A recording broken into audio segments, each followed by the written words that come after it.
We've finally received a huge MCC development update for Halo Reach and Halo on PC with Windows and Steam. Let's go ahead and dive in. There's a lot here to cover.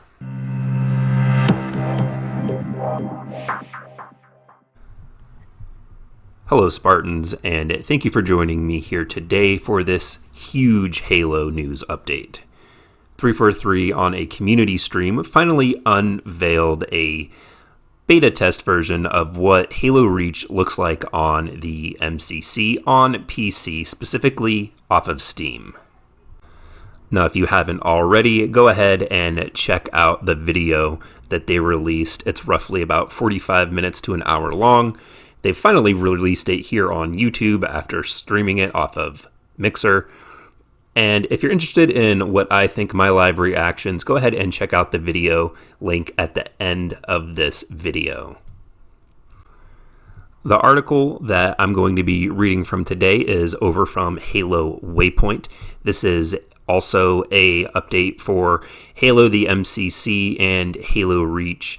The article is absolutely huge, so we won't be covering the whole thing. I'm just going to be pulling the most important parts out of the article here. So I do recommend that you guys go ahead and check out the article in its entirety over on Halo Waypoint under the news section. With that being said, let's go ahead and cover the first topic, and that is Halo Reach matchmaking. The article reads as follows. Adding an entire Halo title to the MCC creates a lot of new ground to cover and a lot of challenges. Matchmaking is a key component of this, as it is the primary destination for repeatable multiplayer experiences. Players have diverse expectations for what Halo Reach matchmaking means to them, as individuals and as sub-communities. These expectations from different groups are often at odds with one another, and thus provide a unique set of challenges to tackle, which we'll cover below. First, let's look at our goals for the introduction of Halo Reach matchmaking into MCC. Provide a robust playlist lineup for Reach players on day one. Highlight the most unique and definitive Reach game modes and maps. Respect legacy where possible, but intelligently diverge from legacy behavior when necessary to provide the best experiences for modern audiences. Build a strong foundation for future matchmaking updates. The first two goals are simple. Deliver a well-rounded experience out of the box and include all the key experiences which makes Reach Reach. The third goal is complicated, so we'll break it down in more detail below. The fourth goal is another key one. We frequently produce matchmaking sustain updates for MCC which highlight different maps and modes, tweak experiences, and introduce new ones. We will apply to Reach in the same way that it does to the current titles in the MCC. So, what's complicated about Reach?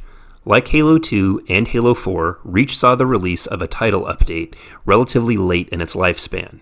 This title update reduced reticule bloom, added melee shield bleed through, and tweaked armor ability behavior.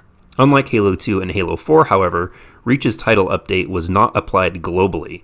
This means that game variants in Reach were split between title update and vanilla settings, in custom games and in matchmaking. This split meant that the team used vanilla settings while Big Team Battle used title update settings. The difference in bloom alone was jarring across the playlist, with otherwise comparable game types and maps. Bloom applies in an implicit rather than explicit enforcement on rate of fire. To say that it tells players not to fire too fast or they'll suffer an accuracy penalty rather than imposing a hard limit on their fire rate. This approach to rate of fire and accuracy was one of the more contentious aspects of Reach to begin with, and consistently switching back and forth between two implicit rates of fire between playlists is an experiential issue which we hope to avoid in MCC. This creates the need for a standard bulk of Reach's playlist in MCC. This does not mean clobbering specific or niche experiences which players enjoyed from Reach, but it does mean a more unified approach to the settings. The bulk of player feedback we'll see we agree with internally is that the TU settings are the preferred standard. These settings were initially developed in response to negative feedback towards vanilla settings in Reach and provided players a more reliable control and long-range precision engagements. Now, this is a topic that I've covered in previous videos, specifically talking about what is going to be the playlist that they're going to be focusing on. And it seems like they are going to be using the title update for most of the game modes just to have a more consistent gameplay experience. Now, there were, in fact, 3 or 4 different types of gameplay styles in Halo Reach. There was vanilla, there was the title update, there was a no bloom setting that they had for a while, and then there was also the Halo CE anniversary playlist. That is a question that I did raise about which playlists were going to be covered in this flighting, and pretty much just what was going to be the standard when it did release, and it looks like they're going to be using the title update settings, which I myself did prefer as well. The article continues, Reach will fit into the existing lineup of game categories in MCC's Social Match Composer.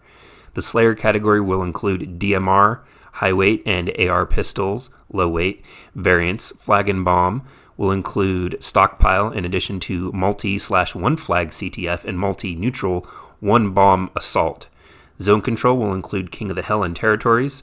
Asset denial will include Headhunter in addition to oddball action sack, and will include modes like Elite Slayer, Dino Blasters, Bro Slayer, Flag Slayer, and Speed Pile, in addition to Fiesta matchmaking, which will take advantage of the full suite of maps from Reach, including those delivered through the Noble, Defiant, and Anniversary map packs. In case of Anniversary, the current plan is to use the remixed map variants as opposed to classic ones, paired with the standard title update settings. So that again goes and says that they're probably not going to have the Anniversary playlist, and they are going to be using the modified versions of those maps that they made for the classic playlist with the title update settings. Title update settings will be the standard for MCC social matchmaking. This includes core categories, Slayer, Flag, and Bomb, Zone Control, Asset Denial, and the secondary categories, SWAT, Snipers, and Action Sack. Griffball and Infection are the sort of niche experiences with unique settings that we don't want to clobber. We may experiment with title update Infection settings internally, but flights with Griffball settings will remain unchanged. So those of you that are Griffball fans, it's going to be the same without any differences. Outside of the more unified social experience, we currently plan to launch with 2 ranked playlists for Reach. Now, this is going to be a first because originally with Halo Reach, their ranking system was only done behind the scenes, and then they had a ranked gameplay playlist that many of you that play Halo 5 are probably familiar with, and this is where they got the idea for the ranking system for Halo 5, is a game playlist that was titled The Arena. It gave you that same bronze, platinum, gold, silver rating after you played so many matches, and then you could work your way up through those ranks. This, though, however, seems that it's going to be something different. The article continues saying that the first is a ranked hardcore playlist with a format which will be familiar to fans of the existing Halo 3 and Halo 2 classic hardcore playlist. Reach Hardcore will feature 0 bloom, no sprint settings across a collection of MLG V7 map variants, and their internal team, pro team, is aiding in locking down the final lineup here. I gotta be honest, 0 bloom is not a good playlist to have as ranked. 0 bloom with a DMR is insane. It's literally 3 to 4 shots in the head at lightning speeds as fast as you could pull the trigger, and you're dead. I've said this before in previous videos. Their pro team, if they're not careful, will ruin what classic fans like myself like about Halo the Master Chief Collection. The pro team was used in tweaking Halo 5, and in my honest opinion, Halo 5 is a complete mess, and when it comes to gameplay, I really don't think it's that good. If it's a game that you enjoy, then I'm more than happy for you, but it's not something that I enjoy, and hearing that their pro team is getting their hands on the Master Chief Collection really worries me, because a no bloom ranked playlist, in my opinion, is a bad idea.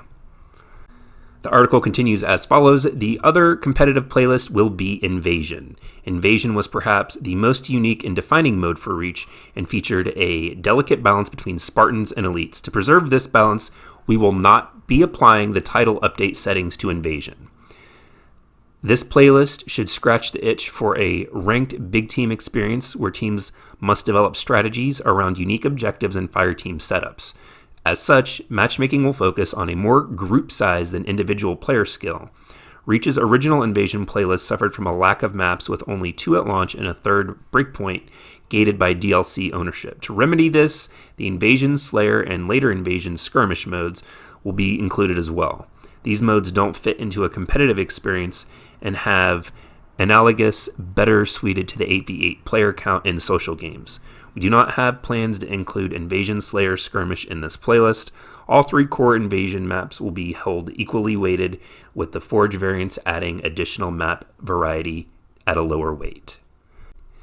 While matchmaking, we will focus on title update settings. Both title update and vanilla variants will be built in and selectable from a custom games lobby.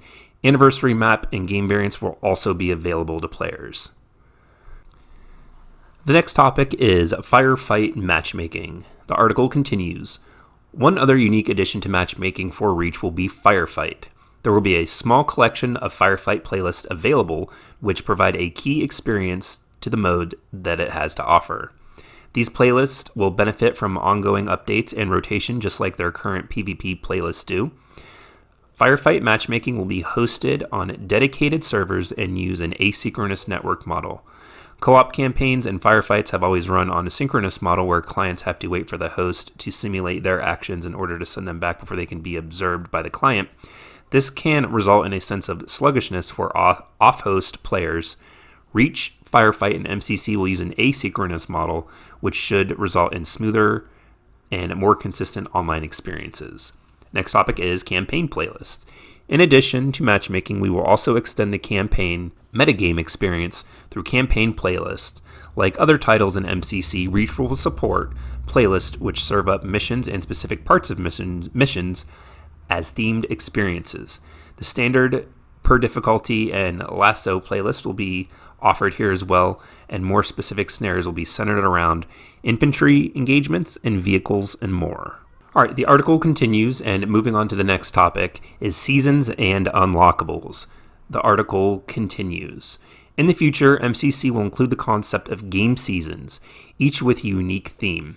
In addition to overarching account level systems, players will have the opportunity to unlock seasonal-based rewards. Attaining certain account levels or completing challenges will award in-game seasonal points, which can be spent to unlock rewards such as armor pieces, Halo Reach, Firefight voices, and nameplates. Seasonal points are in-game awards. There will be many tiers of seasonal unlocks, and each tier can include several items. Tiers are unlocked by spending seasonal points, and each tier must be unlocked before the next tier is available. We will not be applying this progression system retroactively to lock content that exists in MCC today. Anything that is unlocked in the MCC will be unlocked in the same way, either available by default or via achievement unlock. We are interested to hear from our community if any existing achievement unlocks would be interesting to include in challenges or XP unlock. But if we move forward on this, we will be additive, meaning that you could earn it the old way or the new way. In addition, anything that is unlocked on Xbox will be unlocked for players using the same profile on PC and vice versa. Seasonal unlocks and any unspent season points will not disappear when the season rotates. Players will be able to go back and unlock items from a previous season, though they must be unlocked in order. The first season and its unlockables will be centered on Halo Reach, though as mentioned, players will earn season points and XP by playing other games in the MCC as well. Future seasons will focus on other games in MCC and will include new content. On the matchmaking side of things, we also want to make reaching high levels on competitive ranks a seasonal goal. Competitive playlists will be configured for each season, and players will start at rank 1 at the beginning of each season. When a season ends, competitive playlists will be reassessed and ranks will be reset along with the playlists. We are also thinking about ways to honor players who achieve significant skill ranks in each season. Social playlists will rotate more frequently and will not necessarily be tied to season rollouts. Challenges. In addition to XP levels, unlockables, and seasons, we are looking to bring a challenge system into the MCC. The timeline for this feature will arrive, and it is still in discussion, though a lot of design and thinking has gone into this system. The goal is to offer rotating daily and weekly challenges that can award season points in a variety of game modes. Please stay tuned for more information as part of this progression system. Other important note, a progression system and seasons in MCC will be included for all players, and earning XP and season points does not require specific game purchases in order to play with the appropriate unlockables. Players will need to own these titles, but XP and season points can be earned in any game in the MCC. That's a preview of our current plans for the MCC progression system. We hope you are as excited as we are to bring new goals and unlockables into the game. We look forward to hearing your thoughts, questions, and feedback. Plans to kick off the flighting last month didn't quite land where we projected. You can read more about our latest blog and on the insider forums here, but suffice to say that the game itself is a complex project. Recently, the team checked off a pivotal milestone with the first pre-flight release of the MCC build to a small private test group. The purpose of this flight was to strictly verify the process of preparing a build, creating a player entitlements, delivering the build to content participants, and verifying that some of the preliminary in-game telemetry was working as intended. With all of that, the team is now on top of moving to the next stage, which will be activating our first public insider flight, which we expect to begin in June. Now, currently, they have stated that it is going to be starting in June. They're going to be sending out the first emails to the very first flight, and that many people will not be included in this, and they apologized that that's just how it is. They also have stated that their current build is going to be at E3, so I would keep an eye out on the Xbox channel and my channel here to be doing updates, showing you guys gameplay previews. But until next time, Spartans, thank you all for joining me here today, and I'll see all of you in the next video.